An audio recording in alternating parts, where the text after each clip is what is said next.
On va maintenant s'intéresser aux greffes endothéliales, c'est-à-dire les greffes de la partie la plus postérieure, la plus profonde de l'œil. Avec le vieillissement de la population, on a de plus en plus de dégénérescence un peu précoce de la couche profonde de la cornée, qui est la couche qui régule la transparence de celle-ci. Et on est capable aujourd'hui de remplacer la couche malade par la couche d'un donneur. On a commencé cette technique-là il y a une vingtaine d'années par des découpes lamellaires postérieures, c'est-à-dire qu'on prenait la greffon d'un donneur entier, et puis avec un microkératome, un genre de rabot mécanique, on va enlever la partie avant de la cornée du donneur et on va laisser juste une petite lamelle postérieure qui porte l'endothélium, donc la couche la plus interne, qu'on va ensuite sélectionner et greffer au patient en insérant cette lamelle sous la cornée du patient que l'on va garder, hormis la très fine couche qui représente 5% de la cornée totale du patient que l'on va peler et enlever préalablement avant d'appliquer cette lamelle. Alors l'intérêt de cette chirurgie, c'est qu'on ne va faire qu'une toute petite incision dans l'œil, ce qui va permettre d'avoir une récupération, une convalescence beaucoup moins longue qu'avec par exemple une kératoplastie transfixiante. Et donc ça a complètement changé le pronostic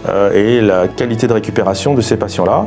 L'intitulé c'est la DISSEC, c'est la greffe endothéliale. Et puis depuis maintenant 10-15 ans, c'est popularisé une autre technique encore plus précise qui consiste à n'enlever que la couche endothéliale chez le donneur. Donc elle est pelée, elle est extrêmement fragile et fine, elle fait à peu près 30 microns d'épaisseur. Alors ce greffon, il est préparé en amont par les techniciens de la banque de cornée et le jour de l'intervention, le chirurgien n'a plus qu'à injecter ce fin tissu dans l'œil du patient et à le déployer délicatement sur la cornée.